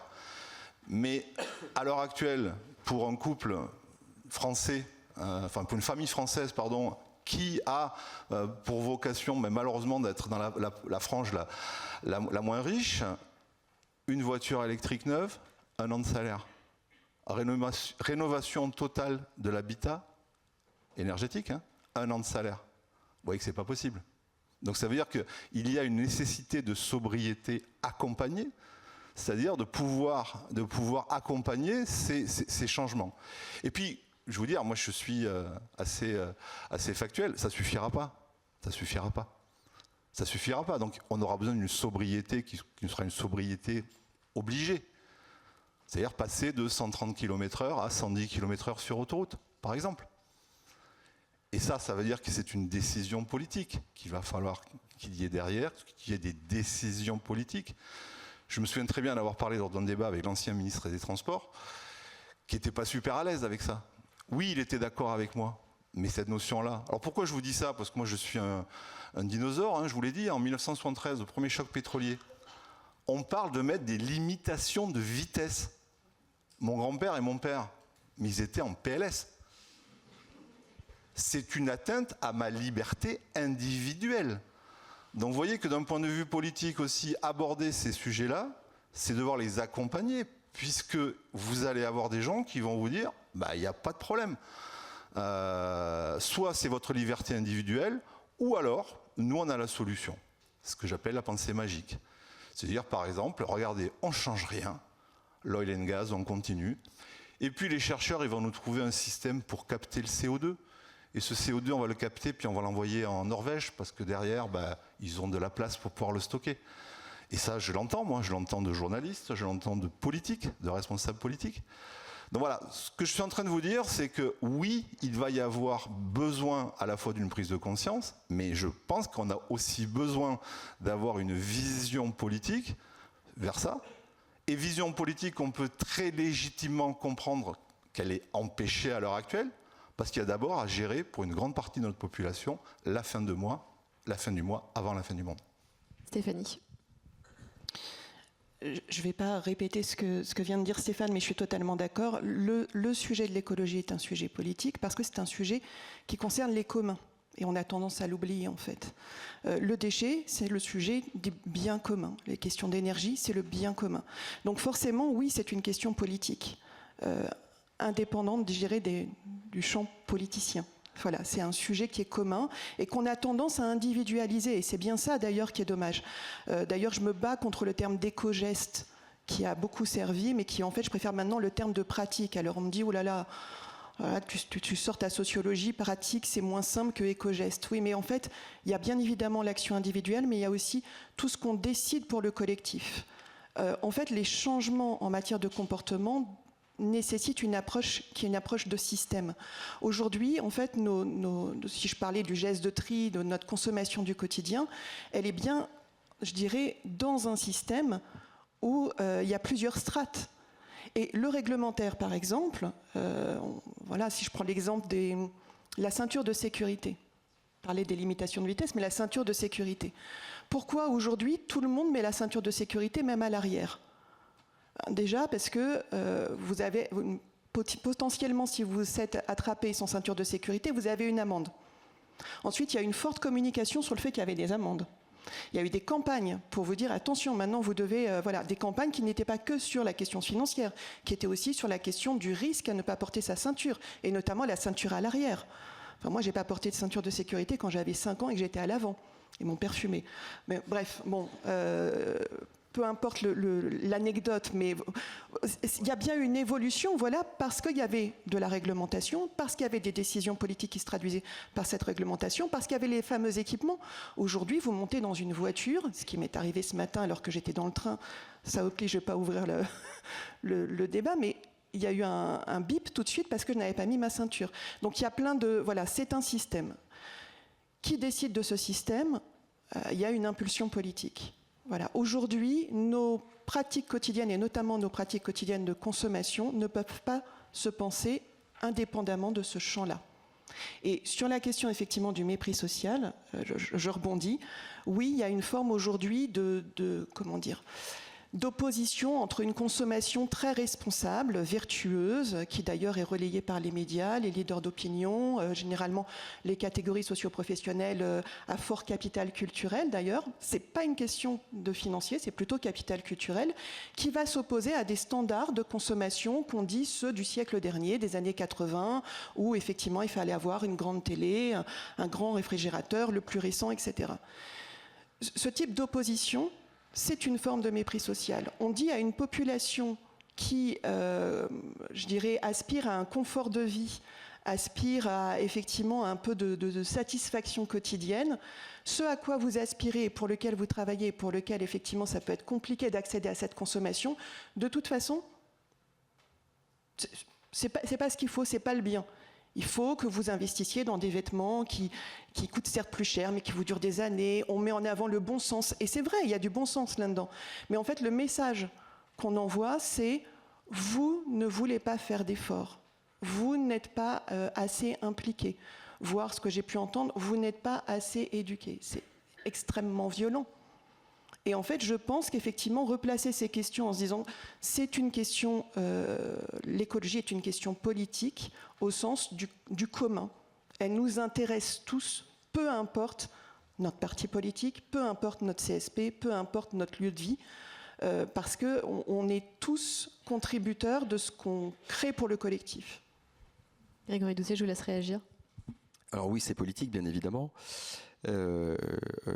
Qui peut aujourd'hui dire l'inverse, puisque tout le monde en parle de toute façon dans les partis. Alors, je suis le seul représentant d'un parti ici sur l'estrade, mais dire quand même que, vous savez, moi j'étais certes sans doute écolo, jeune, mais je veux dire, j'ai 20 ans d'humanitaire avant de m'engager en politique, c'est la première fois que je suis élu, et si j'ai choisi l'écologie politique comme parti, c'est parce que l'écologie, c'est d'abord la science de l'étude des systèmes vivants, et que le propre de l'écologie politique, c'est justement de penser de manière systémique. Voilà. Une fois que j'ai dit ça, en fait, je pourrais m'arrêter là. Néanmoins, la question, elle portait aussi sur la justice sociale. la question et c'est ce que vous évoquiez aussi à l'instant Stéphanie. Je vous disais un peu plus tôt, par rapport à la question de la transition écologique, on est tous situés. Effectivement, selon le capital financier qui peut quand même jouer un petit peu, ou social, intellectuel, tout ce que vous voulez, tous les capitaux qui peuvent exister, eh bien, on n'est pas tous égaux face à la transformation qui est devant nous. Et il y a des transformations sur lesquelles on a individuellement du pouvoir d'agir, et il y en a d'autres sur lesquelles on est totalement démunis. Et la première des injustices à régler, c'est celle-là. C'est qu'il faut qu'on fasse en sorte que tout le monde puisse être armé pour faire face à cette transformation. Parce que comme Stéphane le disait un peu plus tôt, il y a certainement à un moment des étapes qui vont devoir être franchies qui risquent, si on ne va pas assez vite, si on ne va pas assez loin, qui risquent d'être extrêmement douloureuses. Parce que quand on aura... Enfin, je ne veux pas me faire, on va dire, l'annonciateur de mauvaises nouvelles, mais on citait Valence tout à l'heure comme exemple de pluie diluvienne, d'inondation, etc. Mais dans le sud lyonnais, il y a quelques semaines, il y a le Gier, qui est une rivière pourtant pas très connue pour, on va dire, ses tumultes, est sorti et ça a provoqué des inondations qui ont fait perdre à beaucoup d'entrepreneurs tout ce qu'ils avaient, à des familles leur maison, etc. Donc en fait, les conséquences du changement climatique, elles sont là. Est-ce qu'on attend que ça aille encore plus loin? Est-ce qu'on se met en situation d'être forcé de prendre des mesures encore plus drastiques et plus violentes, et notamment pour celles et ceux qui sont le moins équipés pour faire face à ce changement? Celui qui a une maison en bordure du littoral aujourd'hui, c'est pas forcément parce que il fait partie des 100 premières fortunes de France. Non, on peut habiter en littoral et avoir hérité de son grand-père qui a construit la maison et habiter là et être très content et avoir des revenus modestes.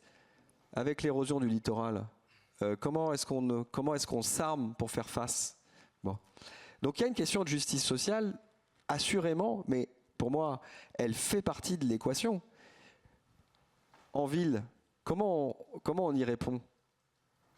D'abord en faisant en sorte que les ménages les plus modestes, et ils sont concentrés dans les quartiers populaires, puissent avoir accès à des services publics qui leur donnent la possibilité aussi à eux de faire face à tout un tas de difficultés, à commencer par des difficultés sociales, avant de parler de difficultés de transformation de nos modes de vie.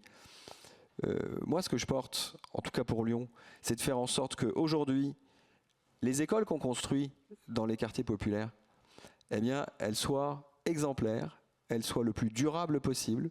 On fait des écoles où on va aller chercher les plus hautes certifications en matière de construction écologique. On va chercher systématiquement à solariser les toits.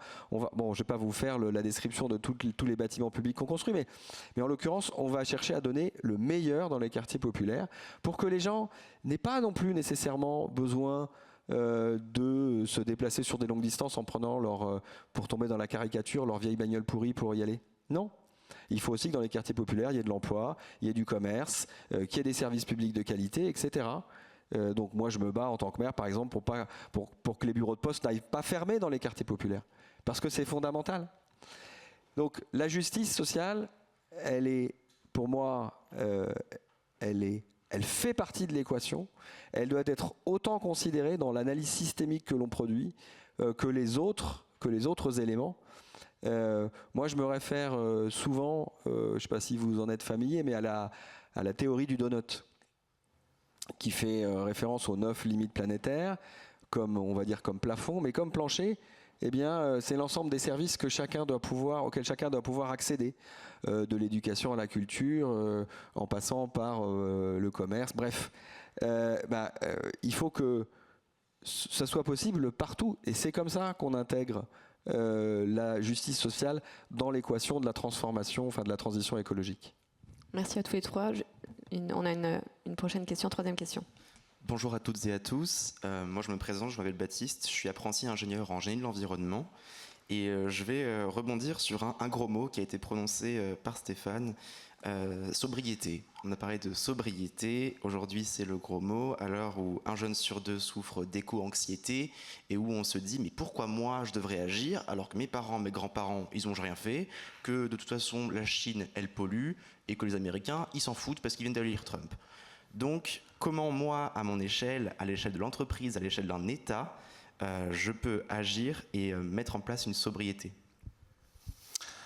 Alors, c'est pas forcément un gros mot, hein, Baptiste. Enfin, en tout cas, ça peut le devenir pour certains, et vous avez raison de le signaler, puisque sobriété vue, par exemple, par le nouveau président américain, c'est un gros mot, puisque c'est quelque chose qui va empêcher le développement économique de son pays. Voilà. Donc cette notion de sobriété, et vous avez aussi, alors il y a maintenant un mot scientifique, hein, c'est la solastalgie, c'est le nom scientifique de ce qu'on appelle l'éco-anxiété, dont malheureusement beaucoup de nos concitoyens souffrent, et en particulier donc la jeune génération. Donc ça montre bien que nous sommes devant un fait de société qui est très important. Et oui, il peut y avoir cette notion de dire ce que je fais, ça ne sert pas à grand chose parce que les Indiens ils sont 1,2 milliard, les Chinois ils sont 1,4 milliard, bon, et que les BRICS sont ces fameux pays, Brésil, Russie, Inde, Chine, Afrique du Sud, à eux seuls ils vont représenter une grande partie de la population. Et c'est exactement ce qu'a dit Stéphanie en disant on va pas leur dire mais vous allez arrêter votre évolution hein, parce que c'est pas bon pour la planète. D'accord ? Donc là aussi, ça nous oblige et ça nous interroge. Hein. Vous avez sûrement suivi comme moi ce matin l'actualité. La COP à Bakou, c'est pas 1000 milliards hein, qui a été donné pour les pays les moins riches, c'est globalement 300 milliards si tout va bien. Donc vous voyez bien qu'on rentre dans une finalité économique où cette notion de dire bon, alors après moi je suis un boomer, moi je suis un vieux, donc j'ai roulé, j'ai fumé dans les trains, j'ai été écolo aussi bien sûr dès mon plus jeune âge, mais cette notion de sobriété elle est complètement différente à l'heure actuelle. Et puis après moi j'ai le mauvais rôle. J'ai le mauvais rôle parce que j'ai en face de moi des jeunes, notamment des jeunes étudiants que j'ai en cours ou dans les laboratoires, qui ont déjà fait ce travail-là hein, d'évolution, en disant de toute façon vous les boomers c'est mort, mais nous effectivement moi je suis végétarien et c'est très bien. Et puis en même temps là, je les vois scroller toute la journée. Voilà. Et donc je leur dis c'est intéressant tout ce que vous faites là. Mais est-ce que vous avez une notion de ce qu'est votre sobriété numérique? Et alors ça devient un vrai gros mot, ça, la sobriété numérique. D'accord? Parce qu'en termes de consommation d'énergie, Internet, c'est le 3e pays du monde hein, en consommation après la Chine, les États-Unis. Et vous avez Internet. Le Bitcoin, une crypto-monnaie, c'est la consommation annuelle de l'Irlande. Et ça, ce sont des choses qui sont invisibles ou qui sont pas palpables. Donc, je réponds pas bien à votre question, Baptiste, mais je réponds à votre question par une autre question qui est de dire est-ce qu'on est bien en phase sur ce que ça veut dire le périmètre de la sobriété? Quand vous envoyez un mail avec une pièce jointe de 1 méga à 10 destinataires. Et je pense que là, je culpabilise personne, hein, moi je le fais et j'ai continué à le faire.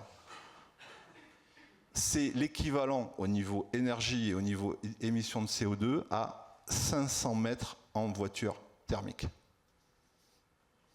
À l'heure actuelle, le numérique et les demandes de connexion de data center en France, hein, je ne parle que de la France, à l'horizon 2030, les demandes de raccordement à RTE, c'est 8 gigawatts.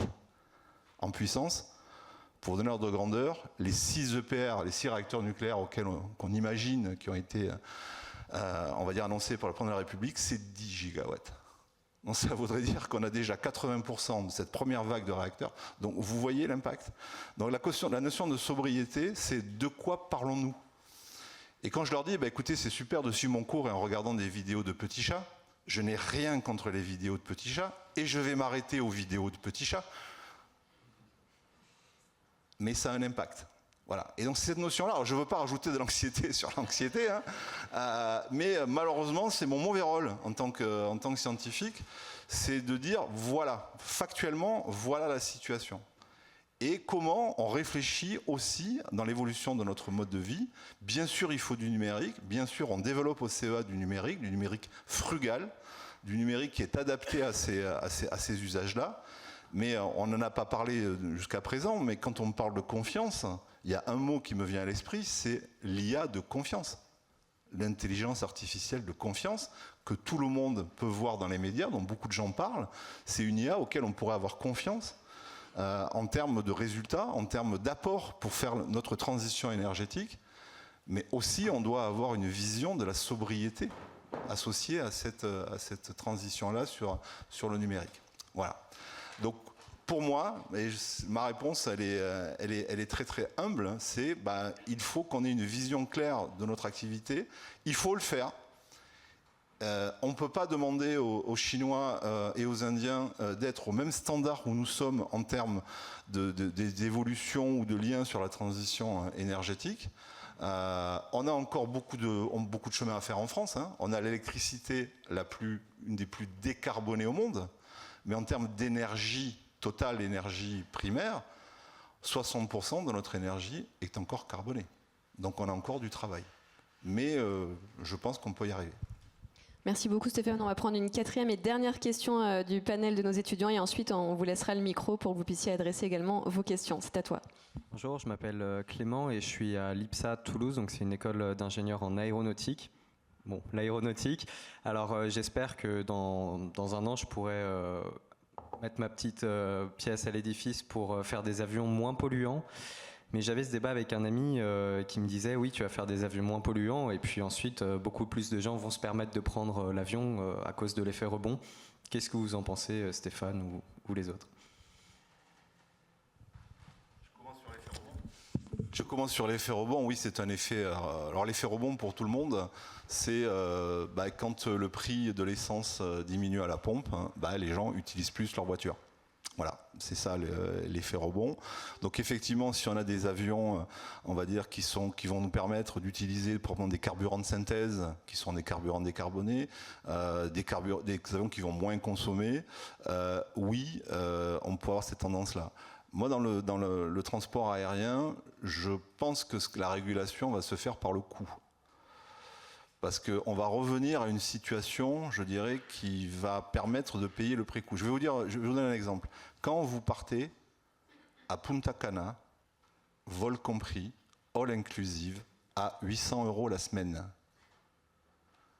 et qu'un gîte dans l'Aveyron, un endroit qui est magnifique, vous allez le payer plus cher.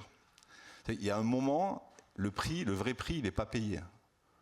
Quand vous payez le all inclusive à Punta Cana, et j'ai rien contre Punta Cana, même si je ne suis jamais allé, mais vous ne payez pas le prix et le coût de votre impact environnemental, et puis vous ne payez pas le coût social, parce que les gens qui bossent dans les hôtels à Punta Cana, je ne pense pas qu'ils aient le même standard de salaire et de vie. Donc effectivement, cette notion de transport aérien, je pense, sera régulée par le coût et par le prix, puis l'évolution. Enfin, je veux dire, on le voit. Moi, je suis comme Stéphanie, je viens d'une vision où on ne se posait pas ces questions-là. Bon, à l'heure actuelle, au CEA, où je suis, en national, on ne prend plus l'avion, on prend le train. Et ça se passe très bien. Et ce sont des évolutions qu'on est en train de voir venir. Mais je continuerai à prendre l'avion. Parce que la science, c'est un sport de contact. C'est-à-dire que je ne peux pas, moi, les discussions que j'ai avec mes collègues japonais, avec mes collègues australiens, mes collègues américains, bien sûr, on a fortement limité et grâce à la visioconférence, mais il y a un moment où il faut qu'on se voit, où eux doivent venir, où je dois y aller. Et ça reste un élément important. C'est pour ça que je pense qu'effectivement, on continuera à avoir du transport aérien et vous avez choisi une bonne filière. Je vous demanderai juste peut-être de réagir ou compléter rapidement pour qu'on puisse laisser la parole à la salle. Merci beaucoup. J'aurais peut-être réagir sur l'effet rebond. On est tous dans des systèmes de compensation carbone, en fait. Les personnes qui sont les plus engagées, quand elles n'ont pas des pratiques en accord avec leurs valeurs déclarées, ont tendance à trouver des justifications. On le fait tous. Hein. Je prends un taxi, mais d'habitude, j'utilise mon pass Navigo. Je mange de la viande, mais le reste du temps, que des légumes. Je vais à Punta Cana, mais c'est pas grave, j'ai pas d'enfant. Voilà, donc on trouvera toujours des raisons. Je pense que la question, c'est en fait comment on arrive à créer des aspirations qui soient en accord avec effectivement un monde soutenable. Vous parliez de sobriété. Le terme de sobriété fait vraiment pas rêver, quoi. Enfin, une grande enquête du CREDOC, je crois que c'est Conditions de vie, qui est une étude longitudinale, mesure en fait le niveau que les Français le niveau de confort auquel les Français peuvent sacrifier pour effectivement sauver la planète. Je crois il y a 10 ans de ça, j'ai plus les chiffres exacts, je crois que c'était plus de 50% des Français disaient on est OK pour baisser notre niveau de confort pour préserver l'environnement. Il y a 10 ans, on était au-dessus de 50, maintenant on frôle à peine les 40. Donc personne n'a envie de sacrifier son confort, surtout lorsqu'on a l'impression que les autres ne font rien. Après, pour en revenir peut-être sur la question de l'évolution effectivement des transports aériens, c'est amusant aussi la manière dont on se représente nos impacts. Alors déjà, il y a plein d'angles morts. La sobriété numérique, ça c'est quelque chose dont on parlait beaucoup avant Covid, qui a disparu, forcément. Mais il y a aussi un autre angle mort, c'est le fait que notre consommation du quotidien n'est pas la seule qui génère des impacts environnementaux. Il y a aussi tout un monde économique, tout un système de production, de distribution, de consommation qu'il faut faire évoluer. Et c'est pour ça qu'effectivement, il faut avoir des approches systémiques du changement de comportement qui mettent la place du changement individuel en regard du changement des acteurs, des entreprises, des collectivités, de l'État, du système qu'on est en train d'inventer. Je vais terminer peut-être sur un exemple concret. On a structuré la société de consommation dans laquelle on baigne aujourd'hui autour de l'emballage à usage unique. Et ça, c'est très récent. C'est le siècle dernier, après-guerre. L'emballage à usage unique devient la norme. C'est un choix collectif, c'est un choix politique, c'est un choix économique. Ce n'est pas un choix individuel, même si effectivement vous regardez les vidéos de Lina, elles sont magnifiques, elles sont magiques. Franchement, allez sur madeleine.fr, vous voyez une ménagère qui dit c'est tellement plus simple, elle prend la nappe, c'est au salon des arts ménagers, elle prend une nappe, il y a plein d'emballages à usage unique et elle dit je n'ai plus qu'à jeter. Bon, ça nous paraît absurde aujourd'hui, mais c'était révolutionnaire. C'était le progrès total, et je vous parle du siècle dernier. C'est pas énorme à l'échelle temporelle globale du monde. Donc il faut qu'on arrive à effectivement, si je prends l'emballage à usage unique, c'est vous parler par exemple des emballages réemployables. Les emballages réemployables que vous rapportez après que le produit soit consommé pour qu'il soit remis dans un système de production. Citeo, on travaille avec les acteurs économiques, les acteurs des territoires à remettre l'emballage réemployable au même niveau que l'emballage à usage unique dans les linéaires des grandes surfaces. Ce n'est pas uniquement l'acte d'achat que ça va changer. C'est toute notre manière de consommer. Ça va être aussi nos logements. Vous parliez des biodéchets, vous parliez de tout ce qu'on est en train d'imaginer comme produit de consommation à moindre impact. En fait, ils vont forcément avoir des conséquences sur nos pratiques quotidiennes, nos modes de vie. Donc en fait, je me suis un peu éloignée, désolée, mais c'est vrai que effet rebond, compensation carbone, il faut vraiment arriver à avoir ces deux visions au niveau individuel et au niveau collectif, mais toujours se dire qu'il n'y a pas de cloison entre les deux en fait. Est-ce que vous souhaitiez réagir, Grégory Doucet, avant qu'on laisse la parole ? Je vais essayer d'être rapide, mais il y a quand même quelques points, vous pardonnerez. Alors, Clément, déjà vous dire que vous ne vous êtes pas trompé, si je puis me permettre. Parce que justement, on a besoin de gens comme vous qui, demain, vont nous permettre peut-être de voyager moins en avion, mais de voyager mieux. Pour moi, c'est important. Et par rapport à ce que disait Stéphane sur la question du prix qui va finalement un peu réguler tout ça, juste rappeler quand même qu'il y a déjà un choix politique qui ne date pas d'hier, qui a été pris pour faire en sorte que nous faire tous voyager était possible. Il n'y a pas de taxe sur le kérosène, je vous rappelle. Le carburant qui est utilisé par les avions n'est pas autant taxé que votre diesel, votre essence, etc. Et ça, c'est d'abord une aberration. Commençons par faire ça. Commençons par faire en sorte de commencer à intégrer dans le prix du voyage tous les coûts, toutes les conséquences qui ont un coût derrière. Et là, il se passera ce que Stéphane disait, c'est-à-dire qu'il y aura beaucoup moins de gens qui prendront l'avion. Mais peut-être que si on va à Punta Cana qu'une fois tous les 10 ans, eh bien, on sera super content d'aller à Punta Cana, mais parce que d'y aller finalement tous les trimestres en se disant je me fais mon petit week-end ou ma petite semaine sympa, est-ce qu'on en profite finalement tant que ça? Bon, je jette là une bouteille à la mer, mais la multiplication des expériences de voyage n'enrichissent pas nécessairement le voyage. Au contraire, peut-être que de recentrer un petit peu les expériences nous permettrait de mieux les apprécier. Et on n'est pas là sur le chemin de la sobriété, mais simplement d'une frugalité que, moi, je pense, est peut-être, si elle est bien amenée, si nos imaginaires évoluent, peut-être la source, au contraire, de beaucoup de joie, de santé et de bonheur. J'y reviendrai dans un instant. Juste un deuxième point, rapidement pour dire que, oui, c'est devenu un gros mot, la question de la sobriété, vous avez raison, Baptiste, mais rappelez-vous quand même qu'il y a 2 ans, le président de la République, lui-même, nous disait « Ouh là là, on a un problème de production d'électricité, il va falloir être sobre. Il faut qu'on baisse nos consommations, sinon on ne passe pas l'hiver. » Vous avez, je parie, oublié là, cette séquence. Moi, je peux vous dire qu'en tant que maire, je n'ai pas oublié, parce qu'on nous a mis une pression d'enfer sur nous, les collectivités, pour qu'on soit sobre. Et bien, figurez-vous que cette pression, ce défi, on l'a relevé parce qu'on a fait en 1 an les économies, enfin la baisse de consommation d'énergie qui était attendue en 2 ans. Ce qu'on a fait, voilà, c'est vrai, on a baissé la température dans les bureaux, dans les piscines, enfin l'éclairage, etc. On a fait d'énormes efforts. C'est la démonstration qu'en fait, c'est possible. On peut être beaucoup plus sobre. Bien sûr, il faut rendre ensuite la sobriété possible pour tout le monde. Un exemple concret, je vais vous reparler un petit peu du vélo.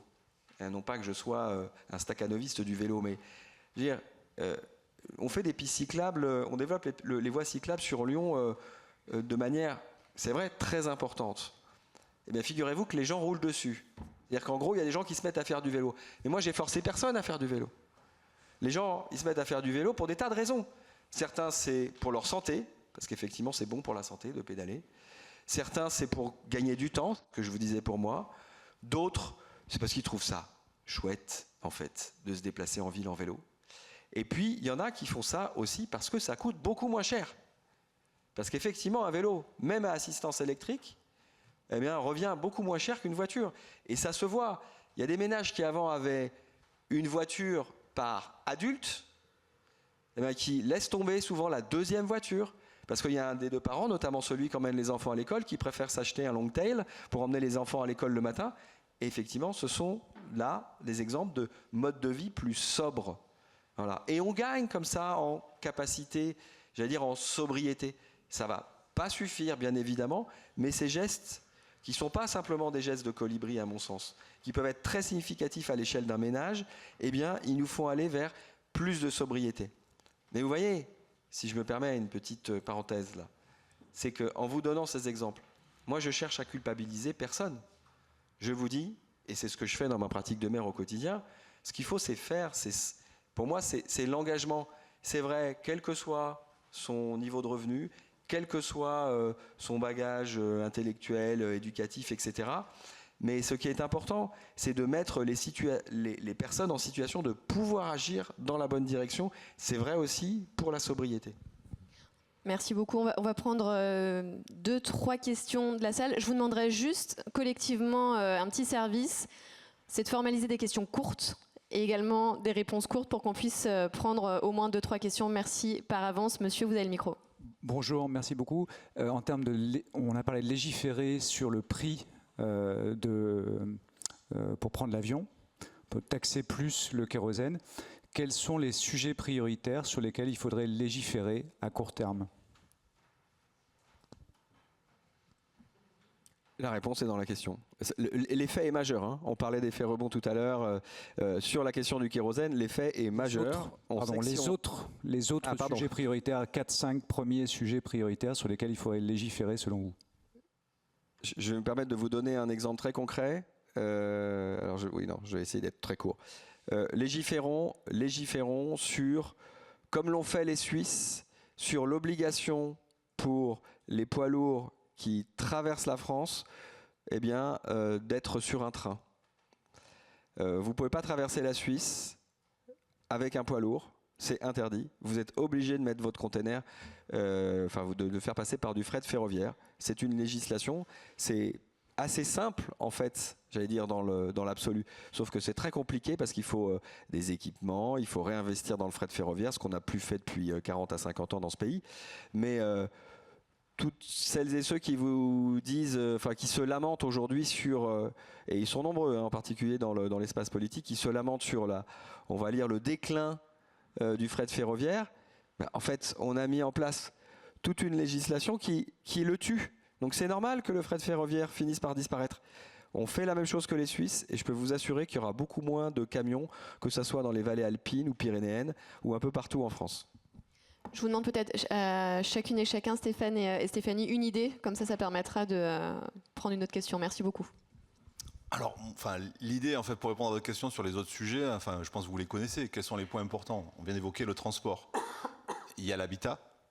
C'est la capacité aussi à avoir des habitats qui soient légiférés sur le fait qu'il faut accompagner une efficacité énergétique et sortir donc des passoires thermiques.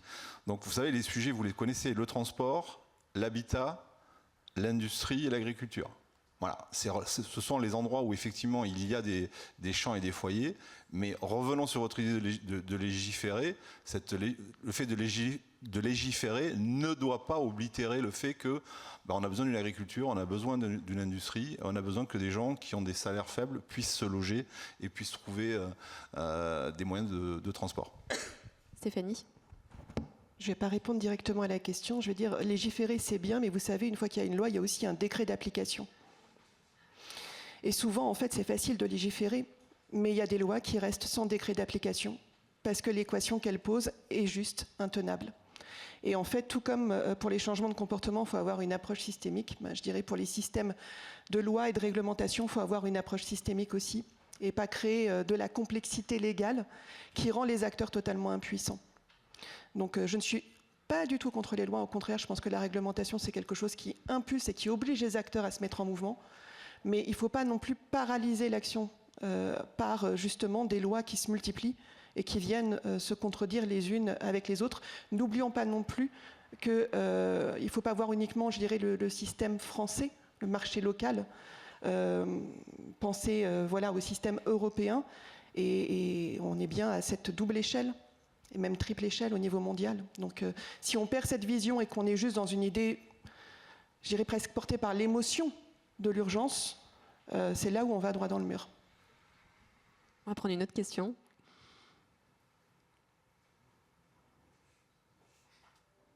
On en a une devant. Le micro arrive. Merci beaucoup, Charlotte. Merci beaucoup, merci pour tous ces exposés.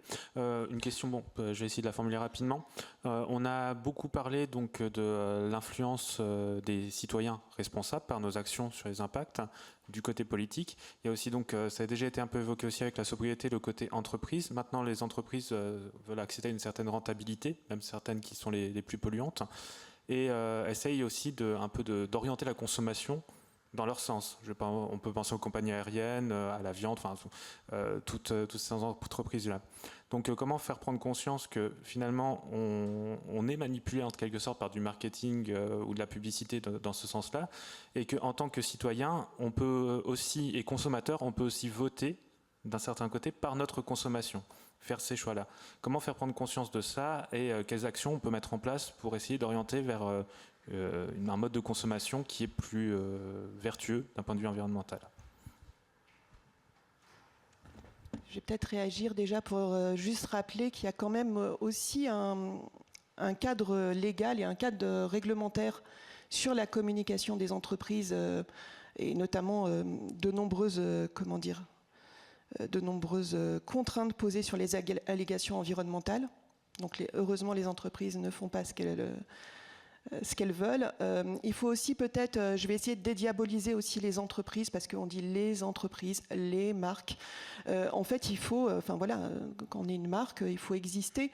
Et quelquefois, il y a d'énormes travaux d'éco-conception. Moi, je vais parler des emballages. Vous savez, la plus grande difficulté pour un emballage éco-conçu, c'est que s'il est bien éco-conçu, c'est que ça ne se voit pas. Donc là, le discours marketing va effectivement venir en appui pour orienter les choix des consommateurs dans les linéaires.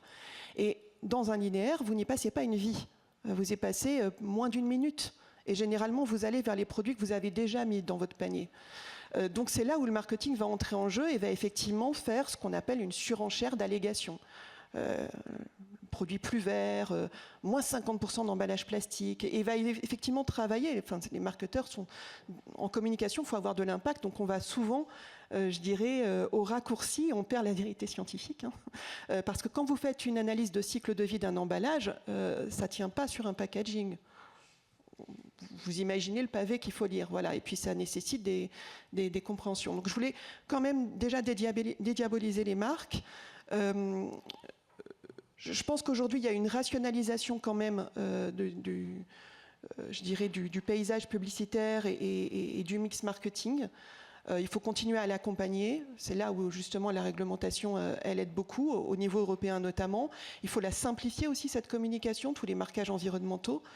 Et puis, je pense que les marques sont quand même conscientes que vous savez, on parle de license to operate, c'est-à-dire qu'à un moment, si leur produit est trop décrié, de toute façon, elles perdent un marché. Donc, ça n'empêche pas, on est en pleine période du Black Friday. Bon, voilà, ça n'empêche pas qu'aujourd'hui, alors, j'ai entendu, mais j'ai plus la source, qu'il y avait à peu près en moyenne 300 € dépensés, que souvent les consommateurs disent, le Black Friday, ça permet de gagner un peu de sous, enfin, d'en économiser avant les fêtes de Noël. J'ai un ami qui me disait, en fait, si tu prends le marronnier du marketing, tu te rends compte que tous les jours, il y a une fête de quelque chose. Il y a moins 20% la fête des célibataires, moins 30% Halloween, moins 40% le Black Friday. Bon, voilà, c'est des mécaniques. Je pense que le consommateur, il n'est pas, il n'est pas naïf par rapport à ça. Mais il est aussi dans un système de contraintes, on en revient toujours à la même chose. Donc il n'y a pas des bons d'un côté et des méchants de l'autre. Voilà, il y a un système qui doit s'autoréguler. Stéphane. Oui, votre question, elle est très intéressante. Enfin, moi, je l'ai abordée parce qu'il y a un autre gros mot qu'on n'a pas évoqué aujourd'hui, c'est la décroissance. Moi, c'est un mot qui me fait mal, la décroissance. Parce que la décroissance, c'est un renoncement. Et moi, en tant que chercheur, renoncer à nos acquis, c'est pour ça que je préfère le mot de déconsommation. Et ce que vous appelez de vos voeux, c'est ce que moi j'appelle la déconsommation. C'est-à-dire, c'est consommer différemment. Alors, on a vu les impacts. Je ne sais pas si vous vous rappelez une publicité qui avait été faite par un ministère où vous voyez quelqu'un qui veut acheter deux pulls ou 2 chemises. Le gars dit mais non, faut pas, faut en acheter qu'une. Et derrière, waouh. Donc Arros. Et elle a fait débat. Après, ça a fait débat au gouvernement. Ça a fait débat. Et pourtant, la déconsommation, c'est ça. Quand vous avez un téléphone de ce type-là qui est développé avec beaucoup de technologie, mais qui a été développé par exemple en Allemagne, qui permet à tout un chacun de le démonter sans être ni ingénieur ni docteur, de pouvoir changer les pièces, et que la durée de vie c'est de 7 ans, ça c'est de la vraie déconsommation. Parce qu'à l'heure actuelle, on ne va pas dire aux gens n'ayez plus de téléphone portable. C'est illusoire. Par contre, c'est quel téléphone portable pour quelles activités. Et ça, oui, effectivement, cette déconsommation va se heurter au fait que pendant encore un peu de temps, on fera de la pub sur 800 € la semaine à Punta Cana, et puis ça disparaîtra. Et vous le voyez avec les publicités sur les véhicules. Regardez les publicités d'un véhicule, on vous dit, pour les trajets locaux, utilisez le vélo et les transports en commun. C'est une énorme adaptation par rapport à ce qu'on a pu vivre il y a quelques dizaines d'années sur une publicité télévisée. Donc on vend plus de la mobilité maintenant. On vend un objet qui a des performances environnementales. Voilà. Donc oui, ça correspond sûrement à un nouveau marché. Et on doit malheureusement clôturer notre débat, donc je vous laisserai, Grégory, dousser le mot de la fin. Non, juste sur cette question, effectivement, qui est fondamentale. Moi, je vois les entreprises comme avant tout des actrices du changement. Et d'ailleurs, moi, je peux témoigner au nom de, on va dire, du tissu d'entreprises qu'il y a sur mon territoire. Il y en a énormément qui sont engagés en fait dans la transition avec des ambitions très très fortes. D'abord, souvent parce que les entrepreneurs ou entrepreneuses eux-mêmes ou elles-mêmes sont porteurs de ça. Ils ont envie de ils ont envie d'être des contributeurs. Ensuite, parce qu'il y a souvent une pression des salariés qui disent moi, j'ai pas envie que l'entreprise pour laquelle je donne 8 à 10 heures par jour, elle ait une mauvaise image, etc. Et puis moi, je veux pouvoir manger bio à la cantine, aller en vélo à mon bureau, etc., etc. Il y a des attentes des consommateurs qui orientent assurément aussi, même si là ça dépend aussi de la capacité, notamment du pouvoir d'achat des ménages. Et puis on voit aussi ici et là même des choses très intéressantes. Je vois le nombre d'entreprises à mission aujourd'hui qui augmente. C'est plutôt des signaux certes assez faibles, mais qui sont très encourageants. Moi, je vais vous dire une chose, je pense que celles et ceux qui ont envie d'être dans l'action, en tout cas moi je sais ce que je suis, vous l'aurez compris, mais sur mon territoire, je cherche à les fédérer. On a d'ailleurs créé une communauté des acteurs de la transition à Lyon. On ne l'a pas fait seul dans notre coin, on l'a fait dans le cadre d'un programme de la Commission européenne qui s'appelle 100 villes climatiquement neutres et intelligentes pour 2030. Lyon est lauréate de ce programme, c'est une déclinaison très concrète du Pacte Vert. Ce programme vise à embarquer 100 villes européennes, donc on est avec Turin, Barcelone, Leipzig, etc., dans la neutralité climatique d'ici à la fin de la décennie. Donc par rapport au 2050 que Stéphane évoquait tout à l'heure, qui est l'horizon européen, on se donne une ambition encore plus forte. Mais j'ai la chance d'être sur un territoire où il y a beaucoup de gens qui ont envie de s'engager, et y compris des opérateurs économiques, dont des entreprises. Et donc on a créé une communauté, je vous disais, on a appelé ça l'Agora Lyon 2030, et dedans vous avez, aussi étonnant que ça puisse paraître, des entreprises, du bâtiment, de la promotion immobilière, des travaux publics, de la finance, du commerce. En fait, on trouve tous les secteurs qui ont envie de relever le défi de la neutralité carbone, et dans un délai plus court, mais parce que pour elles, c'est gage d'innovation, à la fois pas seulement technologique, mais aussi en termes d'organisation. C'est motivant pour les salariés, en fait, ça leur sert à tout point de vue. Puis ça permet aussi, parce que dans cette communauté, on a aussi l'intégralité du milieu académique lyonnais, de Lyon 1, 2, 3, l'ENS, l'INSA, l'EM, etc., Sciences Po, et ben ça permet aussi des rencontres entre acteurs qui génèrent à leur tour des échanges, des coopérations. Voilà, mon mot de la fin, si vous me le permettez, ça sera que si on veut aller plus vite, parce qu'il faut vraiment aller plus vite, et surtout plus loin dans tous les processus de transition, il faut aussi qu'on se mette collectivement dans un état d'esprit de coopération, et tous les mécanismes qui vont nous permettre de faire de la coopération seront bienvenus et véritablement nous feront gagner en efficacité. Voilà. Merci beaucoup, merci Grégory Doucet, merci à l'ensemble de notre panel, merci à notre panel étudiant pour leurs questions. Et merci à vous d'être venus un dimanche matin pour nous écouter. Je vous encourage à poursuivre la Cité de la Réussite avec les prochains débats, et je vous souhaite une très belle journée.